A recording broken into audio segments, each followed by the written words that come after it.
Bang, gimana nih Bang? Ini kan kemarin kan sidang perdatanya kan berjalan dan katanya pihak dari Reza Gladys akan menggugat balik Nikita Mirzani dengan 504 M Bang. Seperti apa nih Bang? Lucu semua ya. Baik, assalamualaikum warahmatullahi wabarakatuh. Selamat siang dan salam sejahtera untuk kita semua. Ini peristiwa Reza dan Nikita ini nggak habis-habisnya. Kalau saya bilang ini ya dua insan, kalau saya buat itu satu minyak goreng, satu lagi kacang goreng gitu kan. Kan berawal daripada kedua belah pihak juga, maka saya bilang satu minyak goreng, satu lagi kacang goreng. Yang membuat permasalahan kan kedua belah pihak, satu mau nyerahin uang, satu mau nerima uang. Objeknya adalah skincare. Kenapa dikasih uang 4M itu? Berarti ada sesuatu, kan begitu. Kalau saya tuh netral-netral saja gitu kan. 4M aja kamu kasih untuk menutupi sesuatu supaya jangan dipublikasikan atau disiarkan atau diviralkan. Kenapa takut? Kalau bener ya gak usah takut, supaya jangan omsetmu menurun ya. Hadapi aja kan itu. Nah, ini kita kan sudah kena sekarang. Memang faktanya memang ya kena di 369 ayat 1 Yunto 55. Sekarang kan mengajukan banding. Nah ini goblok ya, mohon maaf saya bilang goblok kan susah juga ya. Lah kamu gak usah buka Pandora lagi tentang pokok permasalahan ini gitu loh. Berarti kamu gugatnya untuk apa lagi? Di sana menggugat sekian, kamu menggugat 500M ya, tambah 44M, kemudian diskon lagi tinggal 504M. Ini kan kayak seperti main dagelan gitu loh. Tapi itu kan hak masing-masing pihak. Dia menggugat baik material maupun immaterial kan gitu. Ya, nggak usah memperpanjang permasalahan karena itu akan mencari kelemahan masing-masing nanti gitu loh.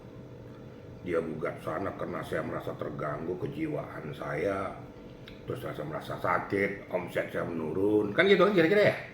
Nah, supaya jangan menurun dulu, jangan juga lakukan kayak gitu, ngasih uang 4M. Saya nggak bela siapa-siapa, pada saat saya katakan salah ya salah. Saya juga menyayangkan juga tindakan Reza Gladys, ngapain lagi mancing-mancing situasi. Ini kan mancing situasi. Nanti lama-lama terkuak yang nggak jelas jadi jelas nanti merugikan dirimu sendiri gitu loh. Nanti kalau dicari kelemahan-kelemahan, semua pasti ada kelemahannya. Orang publik akan menyorot apa yang kau lakukan. Jadi soalnya seperti itu aja. Jadi pada saat kapan saya katakan orang tidak pantas melakukan hal itu, saya sampaikan. Jadi menurut hemat saya sudahlah ya. Ini kan sudah berjalan seperti ini, ngapain kamu harus kayak gituin? Nah, sekarang kamu tuntut 4M itu tanyakan kepada JPU sebagai eksekutor kan gitu. Ada nggak dituangkan di dalam amar putusan? Kan tinggal ditanya itu, ada nggak di amar putusannya bahwa hukuman tambahannya itu mengembalikan uang kembali kepada pemiliknya? Ada nggak? Kalau ada ya dilakukan, kalau nggak ada ya mau diapain? Nah, dulu kamu nggak berpikir menyerahkan uang 4M itu. Sekarang kamu pengen minta. Ini kan ondel-ondel namanya nih. Saya kalau ngomong apa adanya aja gitu. Jadi saya berbicara tentang hukum tapi bicara juga tentang kelayakan. Jangan kau buka Pandora kelemahanmu sendiri. Kau minta uang yang sudah kau kembalikan, sementara uang itu kalau saya katakan kan bisa saya katakan uang haram tuh kan. Bisa kan? Kenapa? Tidak sesuai dengan peruntukannya kau kasih kepada orang, tidak sesuai dengan substansi. Untuk apa uang ini kau serahkan? Jadi kalau saya cari masalah lah, masalah kau buka masalah Pandora baru, nanti orang akan menyerang, mencari, menguliti kelemahan-kelemahanmu lagi. Kan sudah selesai ini aja, banding belum selesai. Ngapain cari-cari masalah? Supaya kamu tuntut, saya tuntut lagi, ngapain? Nggak ada untungnya juga. Pembelajaran sudah diberikan kepada Nikita, sudah merasakan di terali besi, nggak usah kau buat lagi pokok permasalahan baru. Apalagi kalau sudah mulai menyinggung masalah omset menurun, nah kamu sudah menyinggung pada masalah skincare, hati-hati kamu. Nanti dikuliti orang skincaremu bener atau enggak. Nah, itu kan jadi susah nanti kan. Itu kira-kira ya. Tapi Pak, ini kan perdata ini kan juga memang awal mulanya kan di sidang mediasi ini kan bermula dari Nikita Mirzani yang menggugat senilai 244 miliar, kemudian kan didiskon juga nih Pak jadi 200 miliar. Itu atas kerugian imaterial dia dari bulan Maret hingga saat ini itu seperti apa sih Pak nanti? Nggak pakai seperti apa. Udah saya bilang dagelan semua. Gugat lah 200 sekian M, ini ditambah lagi, balik menggugat lagi. Jadi kenapa nggak 3 triliun aja sekalian kan gitu. Ini kayak main dagelan aja anggap tuh. Jadi nggak layak. Alasannya apa? Material dan imaterial itu aja.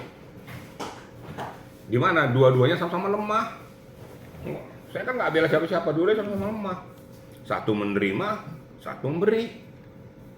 Substansinya di mana? Masalah skincare. Ini sudah melakukan ini, sedang berjalan, nggak usah terpancing kamu di sini lagi, sudah lah. Ya kalau orang bilang yang waras ngalah lah gitu kan. Liatin aja gitu loh. Kalau terpancing dengan situasional ini, nanti akan muncul problema-problema yang baru. Muncul problem-problem yang baru itu akan menohok kepada aktivitasmu. Jangan salah, kamu jangan merasa aktivitasmu itu benar semua. Nanti dicari kelemahanmu nanti. Ya. Skincare yang mana kamu miliki, apakah sudah benar semua? Nah, orang-orang juga punya ilmu, punya pengetahuan untuk ngecek itu. Saat titik Pandoranya kena pada kelemahanmu ya selesai.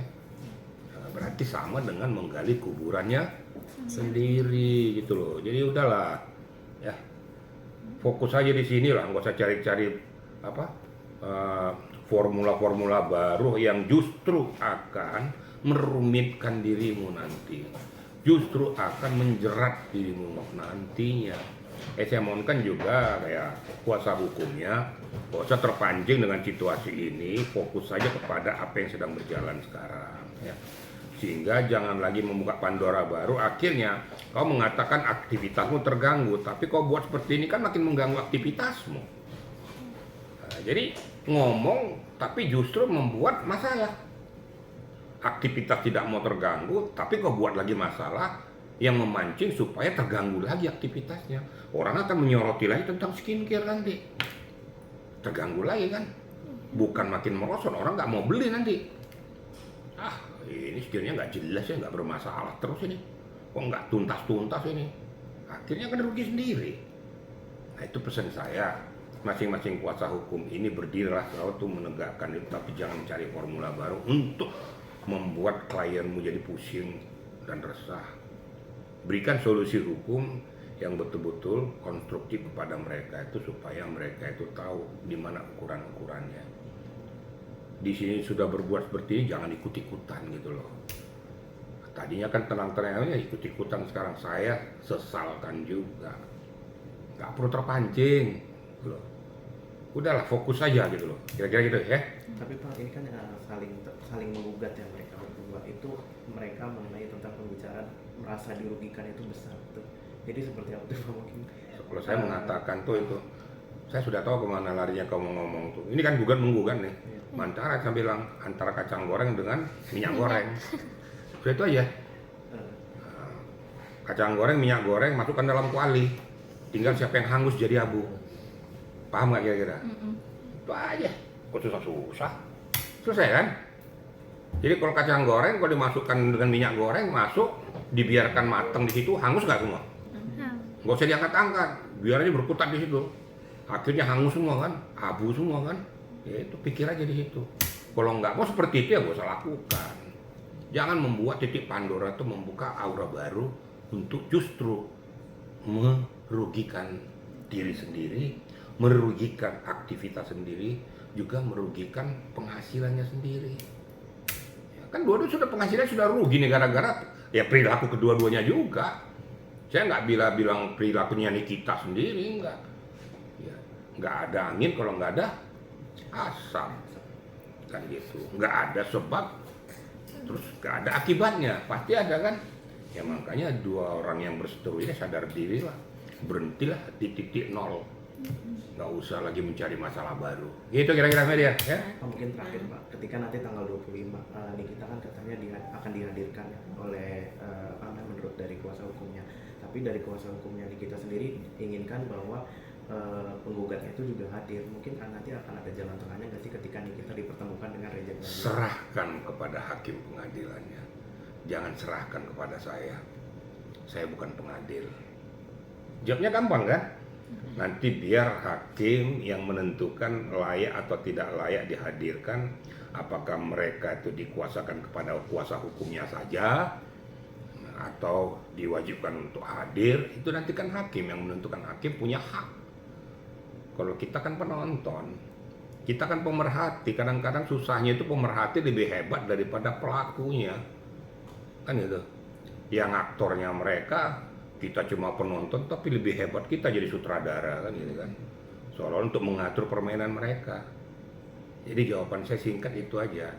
Nggak usah jadi abu jadi gosong. Jangan kau masuk ke dalam kuali, ya. Seperti yang saya katakan, masuk kacang goreng dengan minyak goreng, dibiarkan tuh dipanggang api, akhirnya hangus jadi abu semua. Nah, jangan seperti itu. Di sini sudah rusak pendaringannya, rusak masalahnya, rusak reputasinya. Jangan lagi di sini kau buat seperti ini, akhirnya jadi rusak juga penghasilanmu, rusak usahamu, rusak juga wilayah harga dirimu dan lain sebagainya. Nah, berpikirlah yang objektif dan waras. Itu kira-kira, ya. Oke, Bang. Terima kasih.